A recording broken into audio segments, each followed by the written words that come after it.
Thank you. Good morning, everyone. I'm Sage Turner, Chair of the Asheville Regional Housing Consortium. I'd like to welcome you to the Community Development Staff Recommendation Meeting for the Home Investment Partnership Program, or what we affectionately call HOME. All board members and applicants are participating virtually today. We are streaming live on our Virtual Engagement Hub, which is accessible via the Virtual Engagement Hub link on the front page of the city's website.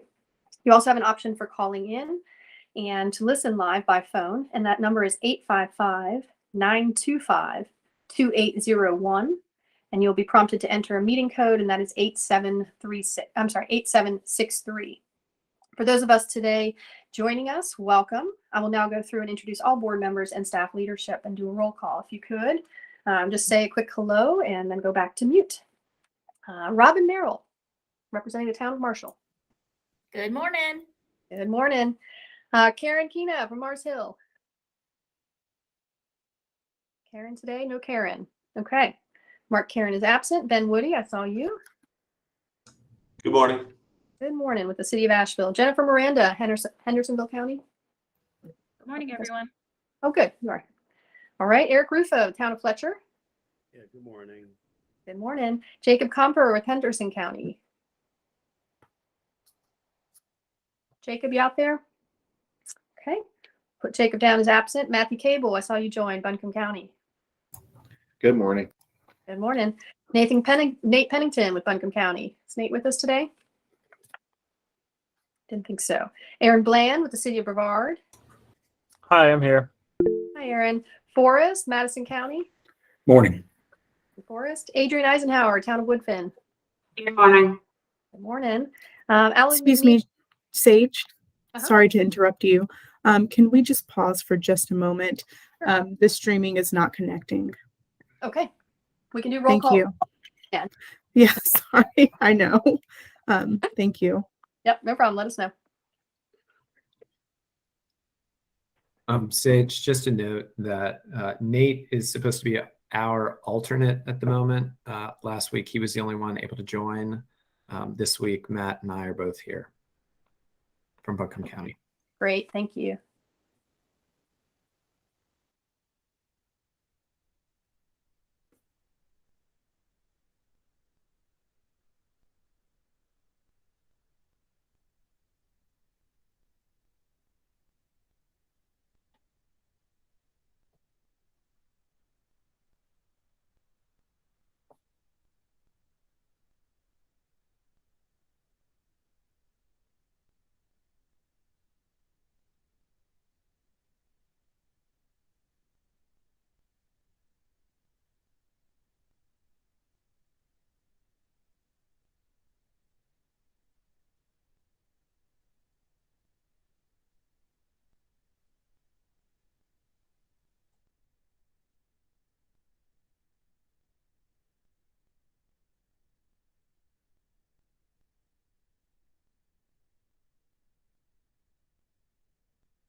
Those of you folks from Brevard in Pennsylvania, Robin and I got to come down and spend a little time in your city last week. Was that last week? And yeah, last Monday, and a beautiful campus for that college. My goodness. See any white squirrels? What? Did I see any white squirrels? No, and I was looking. I've never seen one. College is usually one of the best places. Yeah, I didn't see any that day either, but I had seen some in that exact location in the past. But I also want to say that the food we were served from the college was excellent. Absolutely. Absolutely. And we got some Brevard swag from the Chamber of Commerce. I imagine I this need to group get used some to, of that. this group used to meet in person, I imagine, right? It wasn't always virtual. When Yes. we met, where did we meet? We tended to Library? meet in a city space, conference room somewhere, city hall or police department. Robin and I are part of this NCLF housing initiative for Western North Carolina. And part of it has been that we've been going to different places each time we meet. That's how we ended up in Brevard, which was kind of nice. So if we ever get back to it in person, maybe we can talk about it.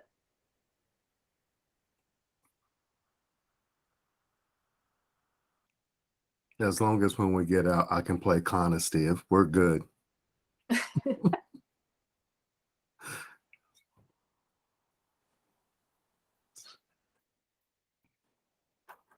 I'm going to refill my coffee, Christina. Looks like it's going to be a minute. Okay, no problem. We found the issue and it's being fixed now.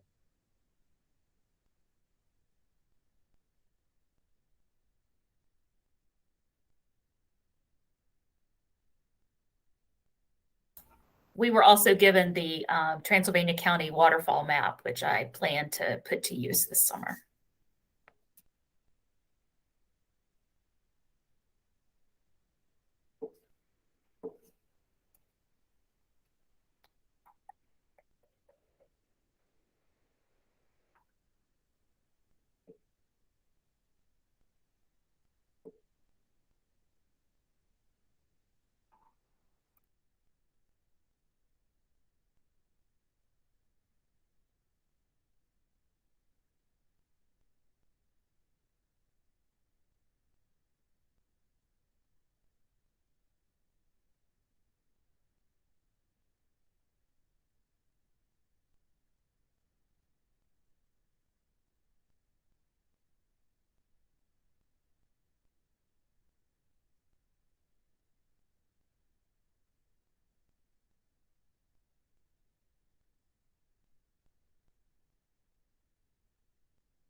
Hey, Ben Woody, at some point a few years ago, when we had one of the meetings in the library, they gave us a tour of the special room in the basement, whatever it's called. But that was really cool. Like The North special- Carolina rule? Yes, Or yes. North Carolina room? Yes, That was neat. it was. I wouldn't mind doing that again. Maybe sometime soon. Feels Yeah. weird. Do this in person. It will, won't it? Yeah. I mean, it can be interesting to do it, maybe not always in Asheville, like somebody else said, try some different places, and I'd be in for that. I think that would be terrific myself.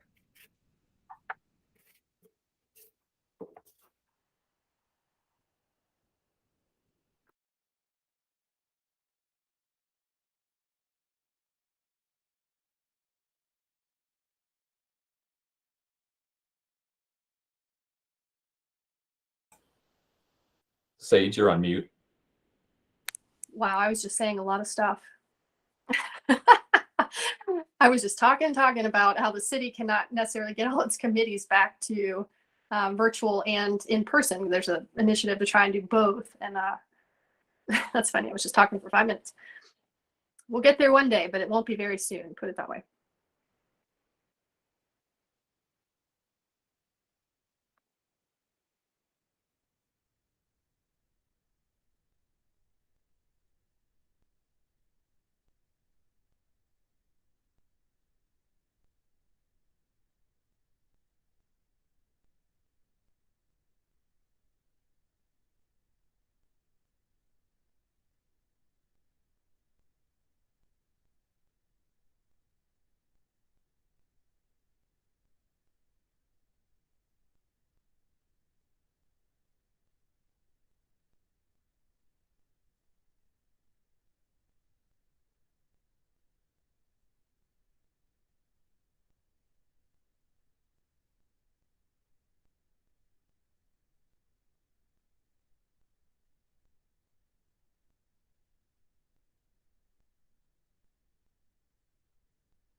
So what we have found out is this meeting is being streamed underneath a different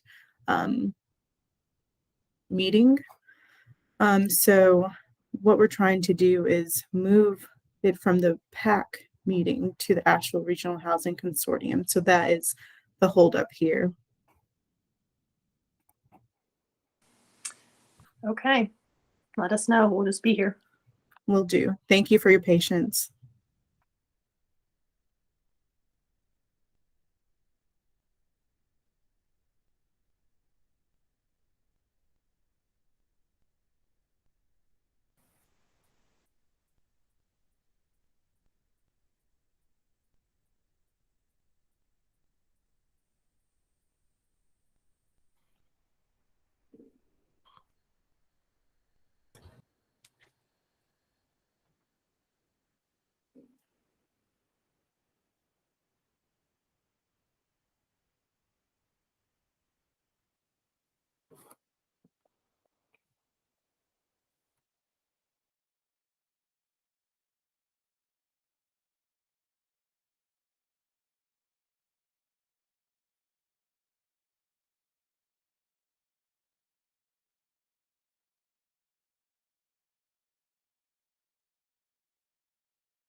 Okay, everyone, I believe that we have this resolved, so you can restart the meeting. Thank you for your patience and understanding.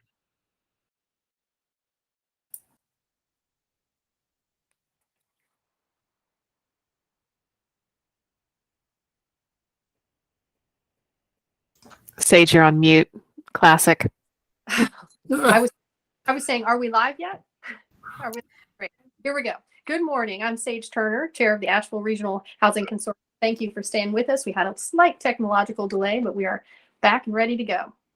I'd like to welcome you to our Community Development Staff Recommendation Meeting for the Home Investment Partnership Program, or something we refer to as HOME. All board members and applicants are participating virtually. We are streaming live on our Virtual Engagement Hub, which is accessible through the Virtual Engagement Hub link on the front page of the City of Asheville's website. We also have an option for the public to listen live by phone. You can do so by calling 855-925-2801. And when prompted, the meeting code is 8763. Excuse me. For those of you joining us today, welcome. I'm going to go through a roll call of board members and staff leadership. If you could, just come off mute and say a quick hello, and we'll mark you as present. Robin Merrill, Vice Chair, Town of Marshall. Good morning. Little deja vu, huh? Karen Kina is absent today. Ben Woody, City of Asheville. Good morning. Jennifer Miranda, Hendersonville County. Good morning, everyone. Morning. Aaron Grufa, Town of Fletcher. Hey, good morning. Jacob Comper with Henderson. Oh, I think Jacob was absent. Matthew Cable with Buncombe County. Good morning. Nate Pennington is also absent, right? He didn't join. Okay, thank you. Aaron Bland with the City of Brevard. Good morning. Forrest Gilliam, Madison County. Morning. Is it Gilliam or Gilliam? Gillum. Gilliam. Thank It's you. all different. I always skip over it. I apologize, but Gilliam. Adrian Eisenhower, Town of Wood. Good morning. And Alan McNeil will not be here today with Transylvania County. And we have Councilman Pertiller from Black Mountain. Good morning. Right. And let's see, with staff leadership today, we have, just a second, Interim Community Development Manager, Jonathan Jones. Good morning. And I believe, do we have Nikki Reed? Yes. Yes. I have you on my list, but Community Development, let's see if I can remember your title. I can't. Director. Good morning. Good morning. All right. So today we were together last week and we went through and heard from presentations. And today we're going to be hearing our staff recommendations for the 7 organizations that have applied. We will not be hearing from the agencies themselves or their representatives, but the agency representative will have the option to call in at a certain time if needed. So again, this is the Community Development Division staff recommendation meeting, and information about the funding recommendations will be posted on our website in its draft form on March 25th and reviewed and voted on at City Council on May 10th. Before we begin the staff recommendations, Community Development Director Nikki Reed and Interim Community Development Division Manager Jonathan Jones will provide us with a short overview. Are you guys ready? And all technical difficulties have been settled? Okay, let's get going. Thank you, Jonathan. All right.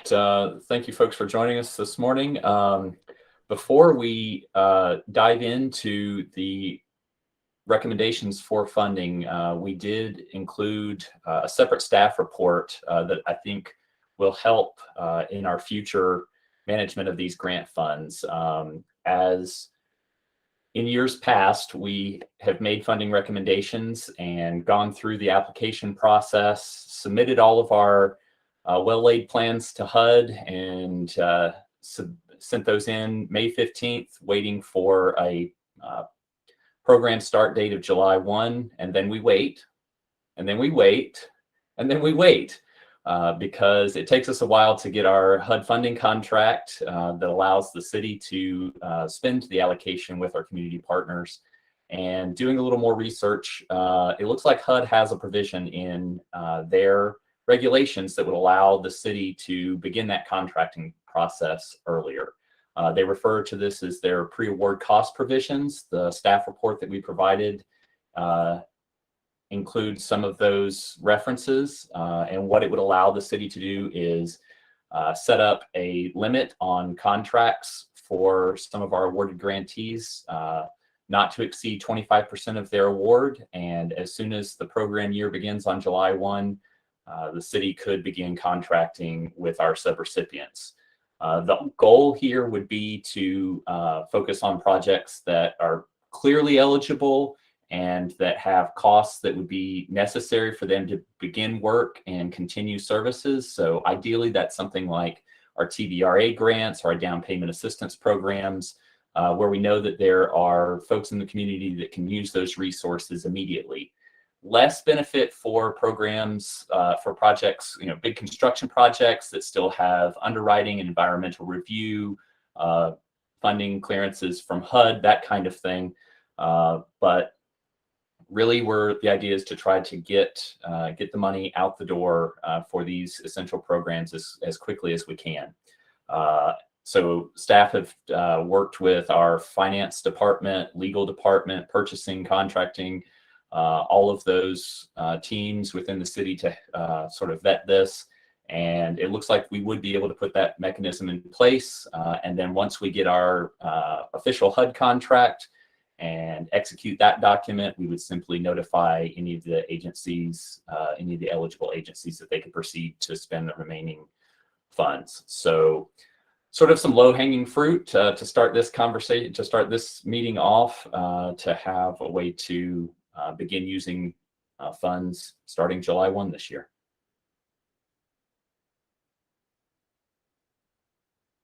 So glad to take any questions. Yeah, any questions for Jonathan on that? All right, let's keep moving. So it would be helpful if we could get a motion. There was a recommended motion in the staff report just to make this official so that when HUD asks, we can say that we have your endorsement. Okay, I apologize. I didn't realize you were looking for a motion. Let's see, I do have it here. Okay, so I'm going to motion and I get a second, but be thinking if you have any questions for that discussion moment, because I didn't realize we were looking for an official motion. But let's see.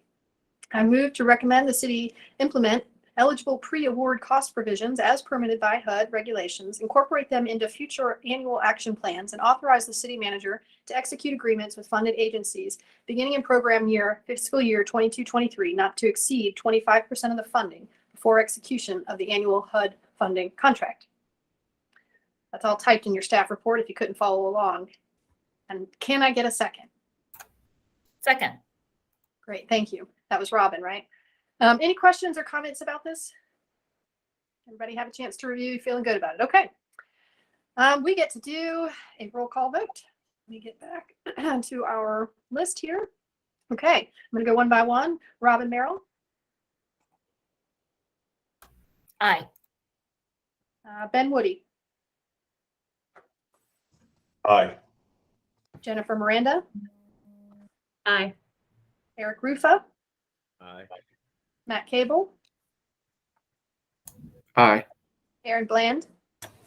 Aye. Horace Gillum. Aye. I said it right. Adrian Eisenhower. Aye. And Councilman Pertiller. Aye. Great. And Sage Turner. Aye. Okay, we can move forward on that. Thank you, Jonathan. Thank you. Sage, forgive me for interrupting. I believe Karen Kina was able to join us right after we started. Oh, I didn't even. Oh, there you are. Okay. Hi, Karen. So we will mark you present. Were you able to hear all that? And did you want to vote? Yes. Okay. Yes on both. Okay. So Yes, that was- and it's an aye. All right. I'm glad you could join us today. We had technical difficulties too, so you didn't really miss anything. Okay. We have support on that. And Jonathan, you are up. All right, so moving right along, I think that puts us at the funding recommendations from staff. So as many of you are aware, the community development team released the applications back in December. Applicants had time to respond through the first week of February. Our team has spent the last month digging through all of those applications and trying to make sure that we have a good grasp on the requests, the eligibility, the program's capacity, and began trying to figure out a good strategy for moving forward, and had the presentation meeting last week and got a chance to hear from the applicants, and also discussed the possibility of bringing stronger recommendations to this committee this year. In doing so, we also worked on the score summary. We outline some of the criteria that we've used in the past based on the questions from our application. So trying to sort of build off of previous work and success there, and included that as in our staff evaluation and questions and follow-up to agencies over the last 2 weeks. This year we have not received the HUD allocations yet. That bill, as usual, it literally takes an act of Congress to get this funding approved. So we are waiting on that information to come through to find out what our final allocation will be. But at this point, we are estimating $1,296,760 as the new home funding for this coming program year. We do have some return funds that came back to us from the Housing Assistance Corporation's Cottages at Oklawaha project funded. We included some funding for them in 1920, in fiscal year 1920, as well as in the most recent fall reallocation. Given that we don't have final numbers from HUD for this allocation, we've also put a conservative $12,000 worth of program income into our calculation, knowing that a number of our projects are based on tax credit applications. We're anticipating that there will be a fall reallocation meeting based on those outcomes. So with that, we shared out the information to the applicants. The evaluation had responses come back, updated application scores, and shared all of those materials. So those are available through the city's website. And hopefully folks have had an opportunity to look through that information. I will go ahead now and share the draft funding table that was included with that. And we can walk through some of those recommendations now. And while I'm doing that, if folks have any questions, I'm glad to field any of those as far as the process that's brought us so far.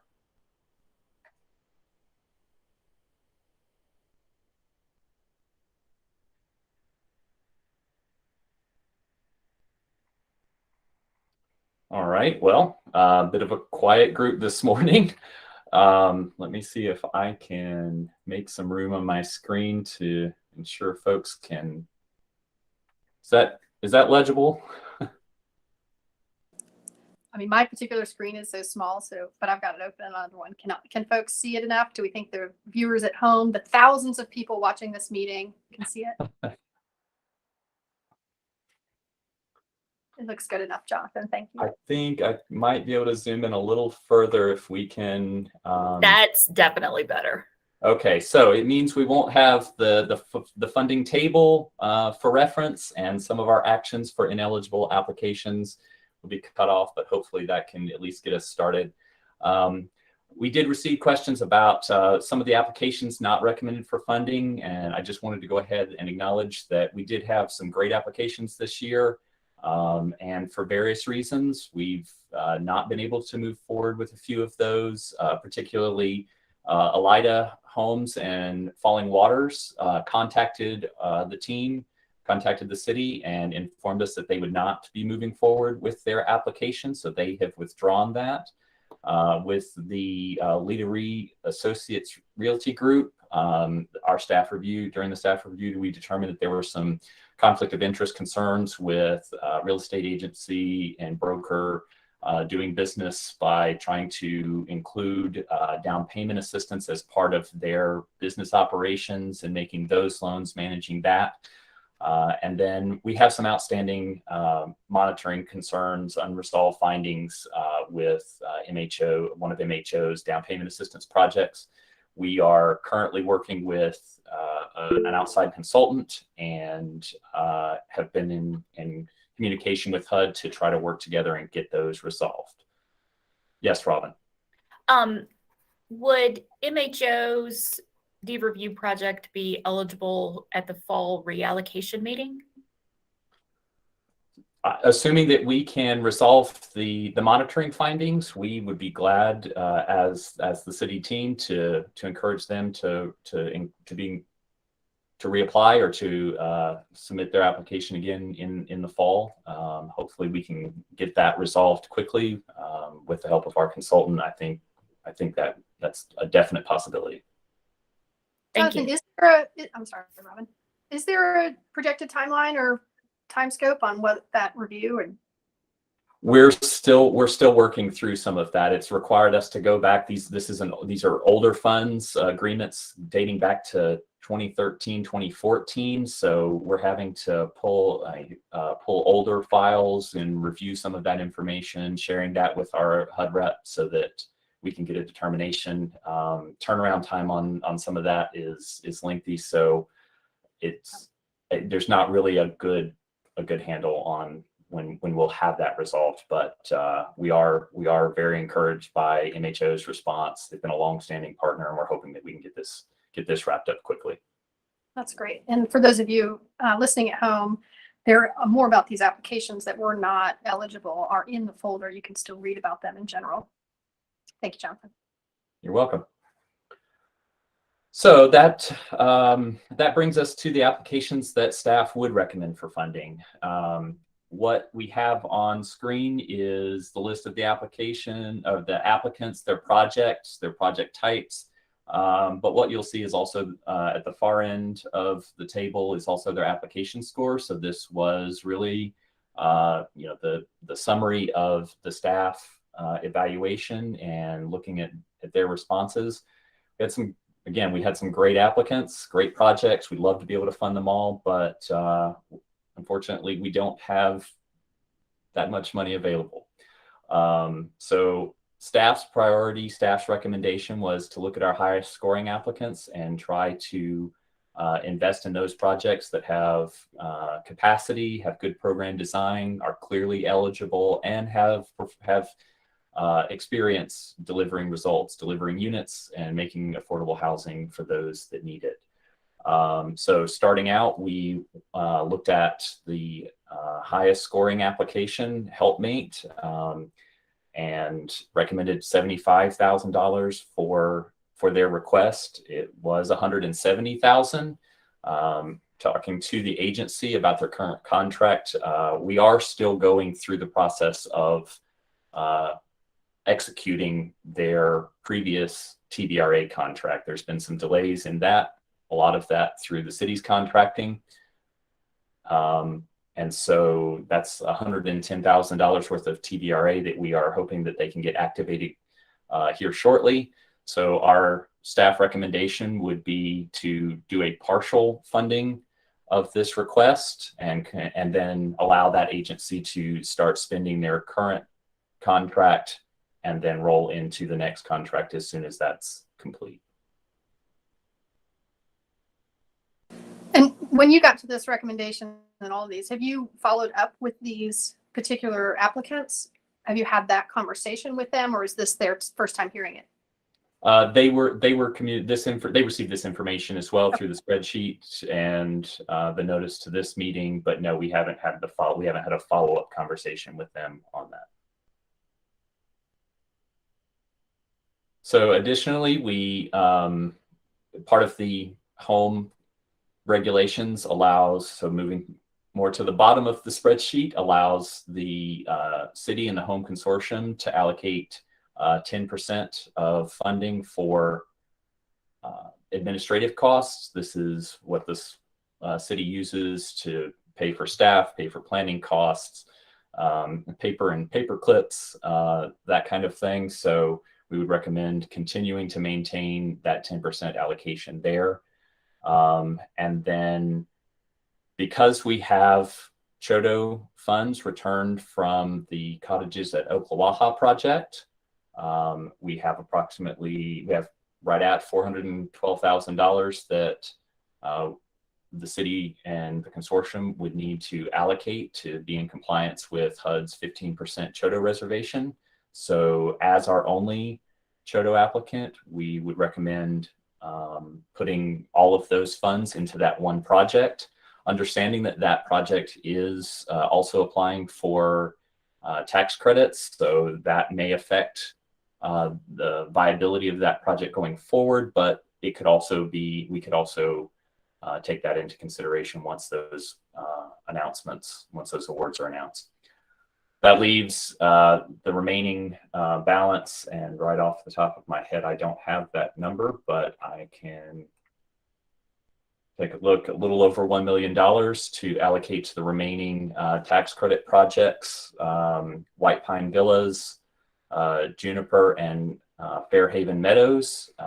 And staff's recommendation was to really start with proportional distribution, look at the total amount being requested by the projects and divide that balance across those remaining requests.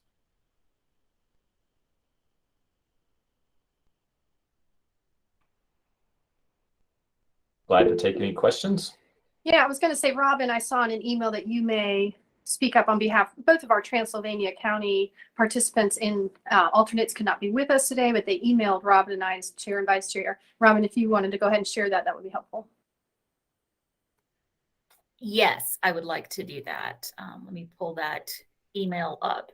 So this email came from Kate Hayes and was sent to Christina Sage and I with a CC to Alan McNeil, who's also a representative of Transylvania County, and they and their county manager had discussed the 3 projects at the time that were proposed for Transylvania County. Since then, Falling Waters has withdrawn their application.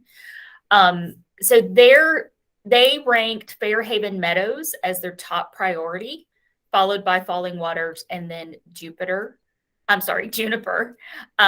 Their reasoning was with Fairhaven Meadows that it has already zoned for the higher density multifamily development. There will not need to be any rezoning by a governmental body. They like the partnership proposed with Sharing House to provide some food and educational programming.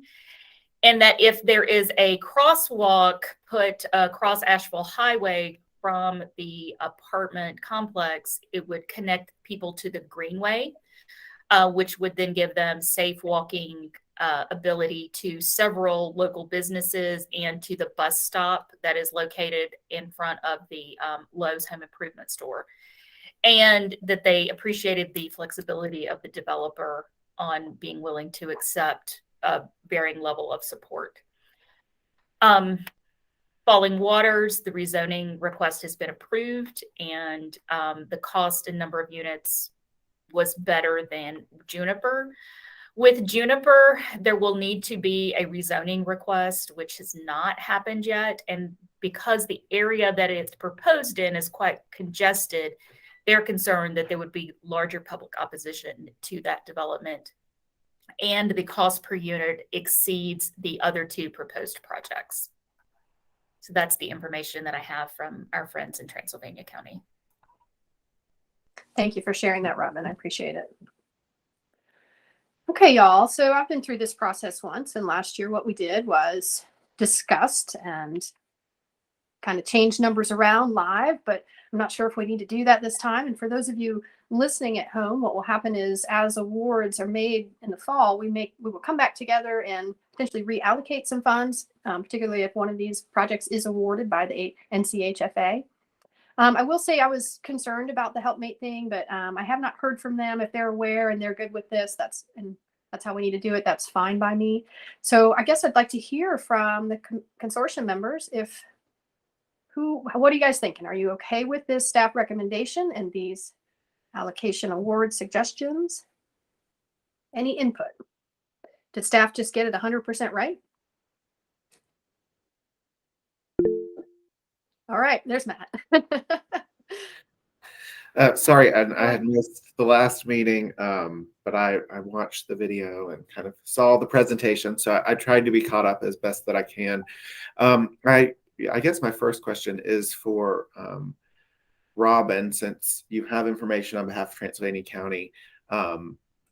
Did they suggest that they wanted to see, because looking at the allocations for projects in Transylvania County, there is enough funding that we're allocating as a consortium to potentially fully support the request of their more favored project. Are they wanting to adjust the allocations that are shown, or did they speak to that? At the time that Kate and I spoke on the phone, we went over this chart together, but at that time, the staff recommendations had not been filled in. But she felt pretty strongly that Fairhaven Meadows was their best project and that it should be prioritized over the other two, which leads me to the conclusion that she would want that they would want that one to receive more funding. She also, I mean, they also thought that it would have more success in the tax credit process. I mean, I think that, just looking at the numbers, and I hate adjusting, live if we don't have to, but if that's their preferred project and as a consortium, I feel that it's fair and equitable given that the range of scoring, and I see that some of them were updated since I first downloaded the table, probably based on responses from those applicants to the questions. So that, the range of scoring isn't that variable. And if they have a preferred project for their jurisdiction that both the representatives, are agreeable to, I would think that we would want to recommend, full funding of the Fairhaven Meadows request, and then reduce perhaps by that amount the other allocation to the Transylvania County project, because giving support to both will make them both more competitive. I think even though it's not a criteria, it'll make them more competitive in the tax credit evaluation, but obviously they're not on the call, so it would be hard for me to speak on their behalf. But again, Forrest? And I agree with that logic, having unfortunately missed last week, but watched the video as well. The opportunity to do two projects in Transylvania due to the disaster issue. I don't think we can answer this question without anybody from Transylvania here, because their input was when we had 3 there and they were kind of narrowing it down to 2. That's the only thing that makes me possibly question it. But since we probably can't answer it here, it makes sense to me to put more toward what they've communicated as their top priority. I would just hate to lose. But if they're not going to, so I think we can't answer it without them being here. So I think it's easy to see where their recommendation would lead on prioritizing Fairhaven.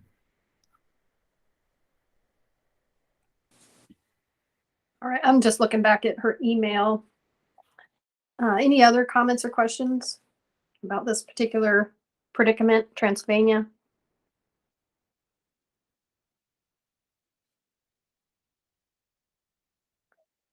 So let me just briefly read through this again.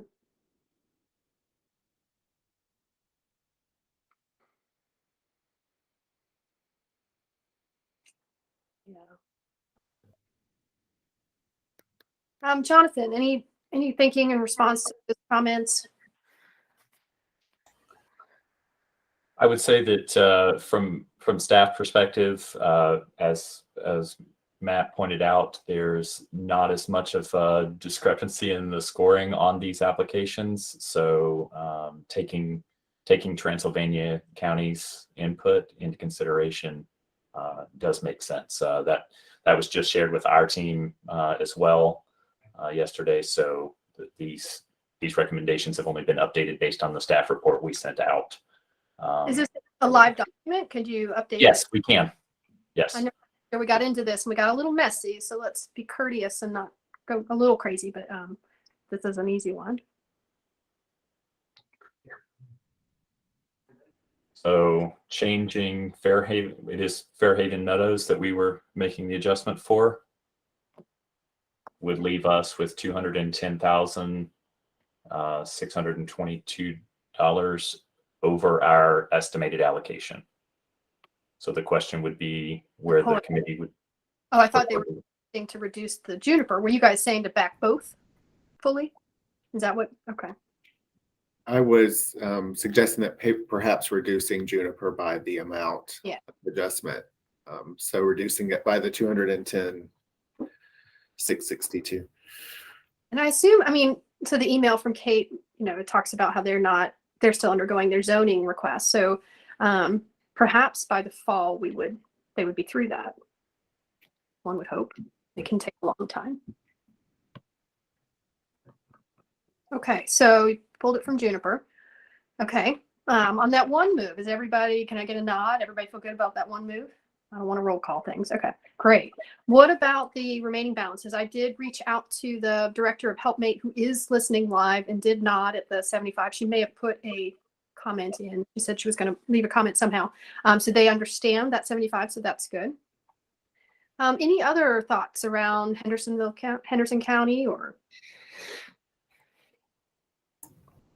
I think my question about the Henderson County projects obviously is if there's a preferred project that they would want fully back, kind of the same discussion we had about Transylvania. But also if there was any response or feedback about these funding levels and project viability from the applicants. I know that their opportunities for filling their gap funding are more challenging perhaps than in Buncombe and Asheville. Because there's some local dollars available for gaps that the consortium isn't filling that may not be as widely available there. So do we have any sense of, if awards are made at these levels, and again, this is all preliminary and we'll be adjusting based on tax credit awards, if those projects are viable? Karen's got her hand up. Go ahead, Karen. Yes, the only question I have, and it may have been mentioned, on the Dodd Meadows, are all of the environmental concerns with regard to that project, have they all been resolved with HUD? Which project? The Dodd Meadows Phase 7?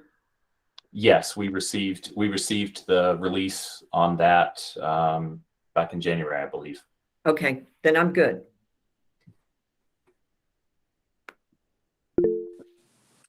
Okay. Karen, your hand is still up. I'm not sure if you have another question. No, I'm Okay. taking it down. Yep. They should have figured out a smoother way to do that by now. Okay. Any other questions about these recommendations? Sensing like staff did a stellar job getting us here.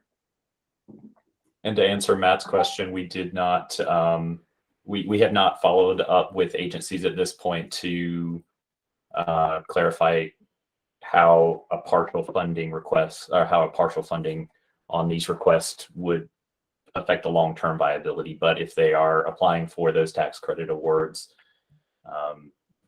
yes, there are still some details to iron out about their other funding sources, and we would need to make those adjustments at the next round of funding. Okay. Do you want to, for the sake of the folks at home too, do you want to scroll over so that those last couple columns are seen? Sure.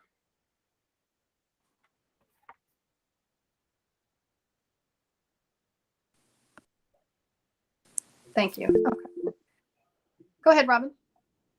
I'm just wondering if anyone on the call from Henderson County has any thoughts about the White Pine Villas funding in relation to the Juniper funding.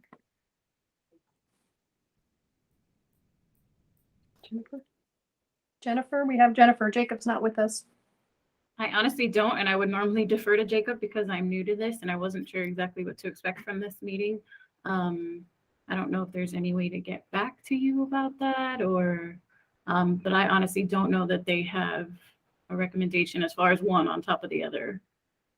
I think shy of a quick call to him, we're not going to be able to because we're going to be voting on this here in a minute. I understand.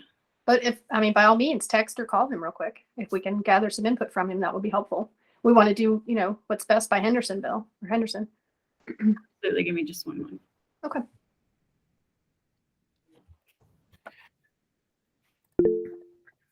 Go ahead, Matt. And I guess while we're checking in on that Henderson County question, I did just want to ask about Helpmate as their existing award and how this funding interplays with that. It looks like the bulk of the other grants that they're piecing together for that project are for kind of the administrative support, and this is really direct, assistance funding that we're providing here, and how I guess that original allocation plays into the current budget, or are they completely like separate kind of considerations. Because, you know, in this budget, it's $170,000 for a prescribed period using these other grant sources. And if we're providing a $75,000 support, is the $110,000 coming into play into that budgeting scenario and those grant budgets, or not? I guess would be kind of my question. How that, if they're mutually exclusive or if they're somehow coming together here. So our approach is to limit the number of open grants at any one time, just to help make the process clearer for our grantees that are working on spending down those funds. We've had trouble with that at the city in the past, with multiple projects open at the same time, and making sure that we have consistent communication and drawdown on those funds. But with HelpMate's current TBRA contract for $110,000, we would be going to contract with that right now. That would be paired with their FY 21-22 CDBG award, which provides for case management. So they could pair those two grants together right now, and then beginning July 1, we could begin looking at the contract for this award, along with the CDBG request that they have that HCD will be reviewing tomorrow. Again, providing the case management to go along with that. Our preference would not be to have all 4 of those grants at play at the same and in motion at the same time, but to work with the agency to spend those down, have a plan for spending those down, so that we can essentially use those funds from the current contract and then proceed immediately thereafter with the remaining funds. So the goal would be to try to be at this point next year and have more progress made, mainly due to the timing of contracts and being able to spend that down. I will note, part of the reason why we only see one applicant applying for TBRA this year is because some of our other partners who typically request TBRA funds have also had previous year's balances that they are still trying to spend down.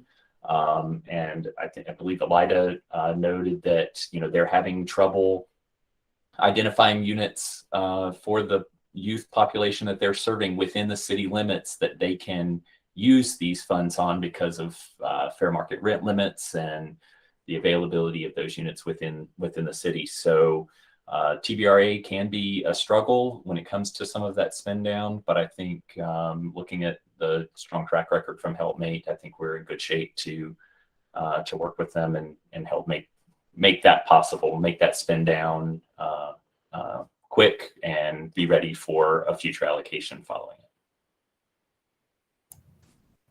Thank you. And it looks like Jennifer came back. Oh, Karen, did you want to say Yeah, something?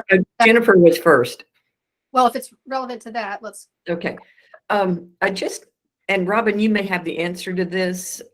It seems like that's a large gap for HelpMate, and they, as you just stated,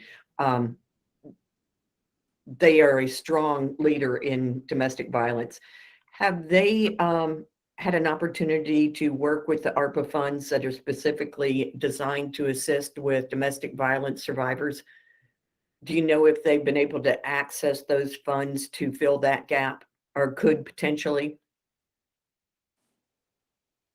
Gosh, I don't know. I mean, knowing their executive director is listening and is a powerhouse in her job, she probably has exhausted every opportunity there is, but I can't speak for her. There is a portion when they could call in, or April, if you want to text me. It sounds like we're just going to text and call people and have a pseudo live meeting. Matt, did you want to say something about that as well? Yeah, I just had a question then. Again, whenever there's a request and the award doesn't match the request, what is the impact to the program delivery, right? And, you know, a measure here, and it is a significant investment, looking at their total program cost per household served. Is the reduction going to reduce the number of households served? Is that the anticipation? Is it going to, impact the same number of households, but for a shorter period of time? Because they're proposing a fairly extended period of support, for those households. I guess my question is, what is the impact of not providing the full funding?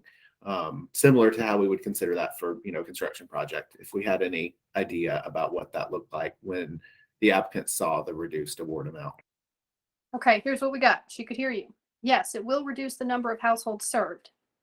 What the city staff are suggesting does work for HelpMate.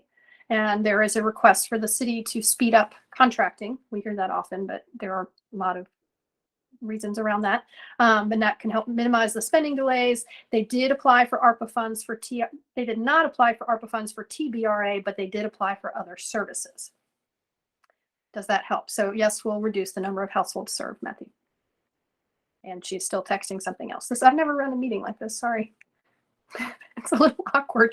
I guess this is how it's helpful when the applicant is present, right? So she's still texting me something. Let's pause on that thought for a minute and hear from Jennifer about Henderson County. Jennifer, you want to come off mute and share what you learned from Jacob? I actually spoke with our assistant county manager, and she says that as a county, we prioritize new units, and both of these are new rental constructions. And based on the application score, she was good with the amounts that were on there. Great. I'm glad you were able to get a hold of someone so quickly. That's great. And yeah, so HelpMate is basically summarizing. They're really good with this recommendation. They've got other funds to supplement TBRA programming, and there's a continuum care award. It's meeting their needs as is. So I think we have satisfied concerns and questions. Any others? Or are we ready to go to a vote? Okay. I guess we need a motion first. Would anyone like to make a motion?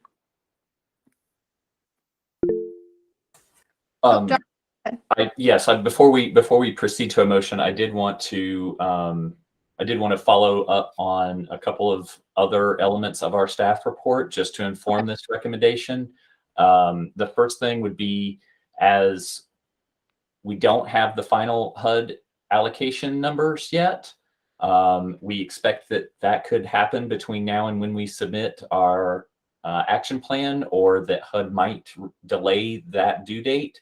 But the staff report included a recommendation that if our estimates are more or less within 10% of what HUD has allocated or what HUD will allocate, that the city would be allowed to make those adjustments up to 10% proportional to these requests.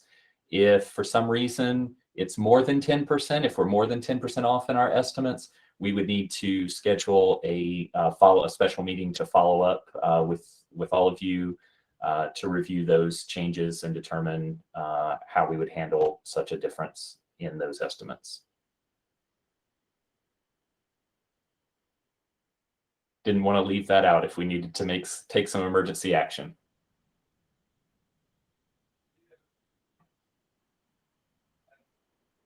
Sage, I think you're on mute if you're speaking. I was just saying thank you. That's helpful. I'm just getting to the staff report here. Anything else you wanted to share before we try and move this forward? My files.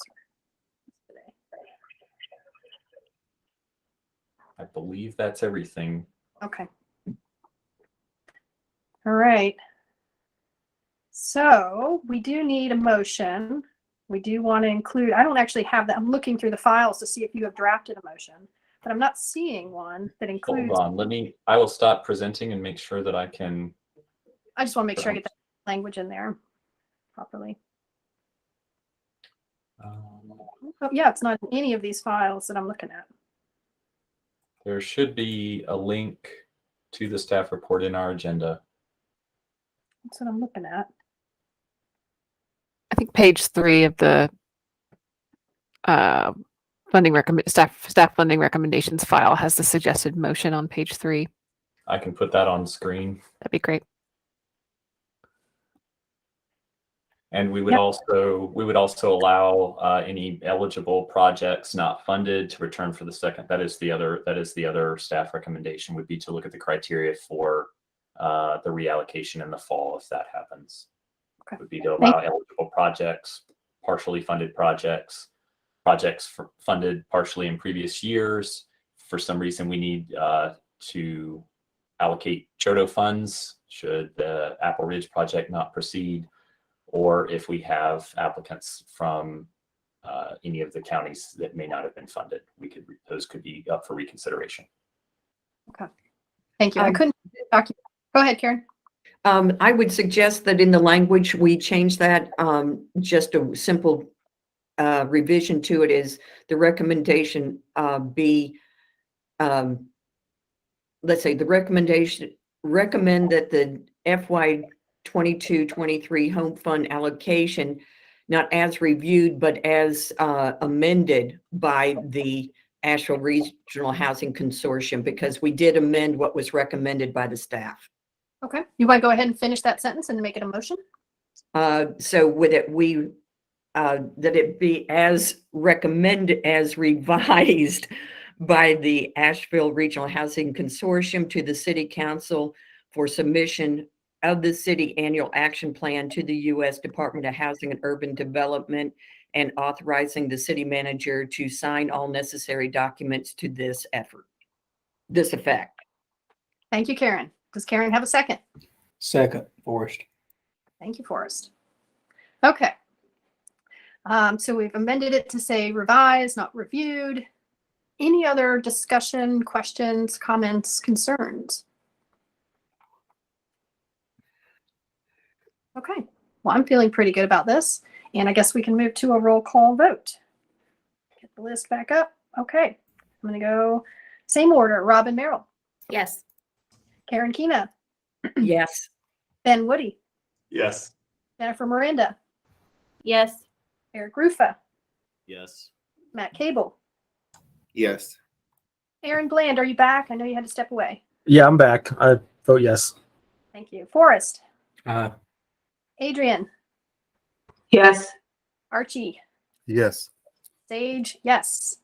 All right. Great, everyone. We have gotten through that part. And if I can get back to my agenda. And Chair Turner, if I can just interrupt for just a second, I want to take a moment just to thank staff and thank the consortium as well. I think we've had some change with the operation of the consortium. As you can see, we're trying to make some changes with how we do the process. Of course, that is informed by the heavy lifting and a lot of the great work that our staff team in community development in the city of Asheville does. So I just want to take a moment to express my gratitude to both the Home Consortium for bearing with us through these changes, and feeling your support today is great. But also I just wanted to share appreciation to all the staff that put in the hours of work to really get us to this point. So appreciate this milestone and appreciate everyone's support in making it happen today. So thank you. Well, that's great, Nikki. I echo that. And this was our first time doing, the presentations and coming back. And I think it went really well. It was smoother. It was, fresh on our minds. There wasn't months in between. And I hope we replicate that next year. Okay, so for those of you listening at home, we are moving on to the next agenda item, which is old business. Do we want to talk about the agreements for Mars Hill and Marshall? Or is that just on here? It's still unknown and one day to be talked about. Our team is working with the city's legal department to finalize the details, to figure out the details on the best way to proceed there. And so not much of an update, but it's not fallen off the radar. Okay, so just checking in to say we're still working on this. We are still working on it. Yes. Okay, and then is Brian Husky with us in doing this next section? I feel like I'm potentially looking at this old agenda, but it's on here as an update from Home ARPA from Brian Husky. So Brian is not with us this morning. He had to step away and help work through another big project that we've got going on over at Ramada Inn. But we are pleased to announce that Brian accepted an offer to join our team as the Home ARPA manager. So he will be the city's point of contact for that. He shared the presentation at the last meeting about our plans to look at the funding allocation, to do all the research necessary to inform that, and start putting together that data and that plan Brian's been a great partner on our team. I've had the pleasure of working with him for a number of years, well-versed in addressing homelessness and looking at getting units on the ground where we need them. So excited to have him.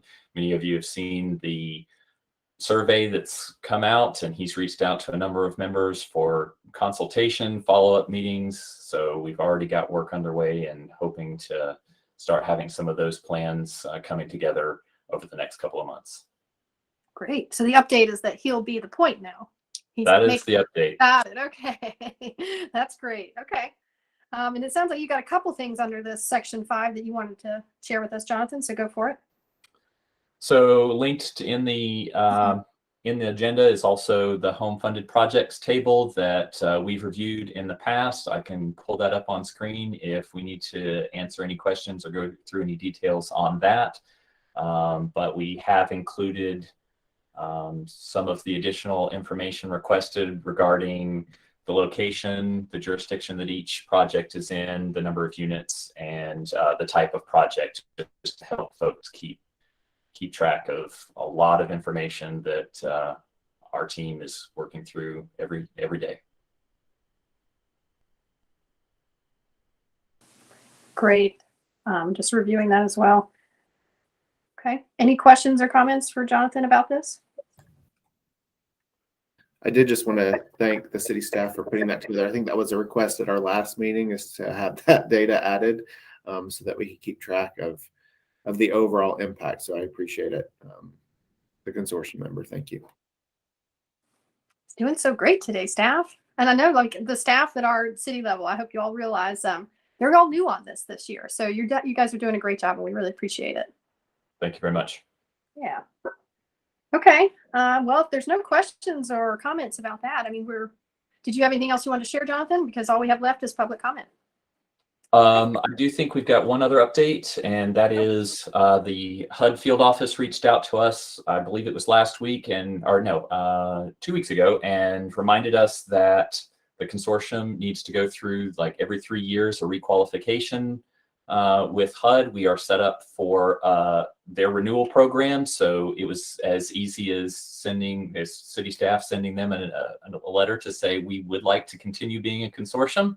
The next step is that between now and June 1st, the team will need to send out letters to each one of the representative communities and allow you all to opt in or opt out as a member of the consortium. It's as simple as that, just making sure that you have the option, that this is voluntary. And once we get that communication, we can send that back to HUD and we should be in good shape. Is that how we also layer in Martell and Marshall issue? That's a good question that we still need to find out. So hopefully we'll have a little bit of time. It may work out that those two can be addressed at the same time, but given the way HUD works, it may be simpler to keep those two as separate bits of work. Okay. Fair enough. Okay, that wraps our agenda. Do we have any public comment, or Christina, anybody on the line? There is no one in the speaker queue, but we did receive a comment from Helpmate's representative, and I can read that now. So this is what they have written. Given that we have not been able to enact the 21-22 contract and will have carryover, Helpmate is pleased with the staff recommendations. Thank you. Okay, good. Thank you. And I appreciate everybody reaching out to your texting and calling people to make sure this meeting went smoother. And I believe with that, we can wrap. So we are adjourned, everyone, and I appreciate your time today and have a great rest of your Wednesday. Thank you, staff. Thank you. Thank you, everyone.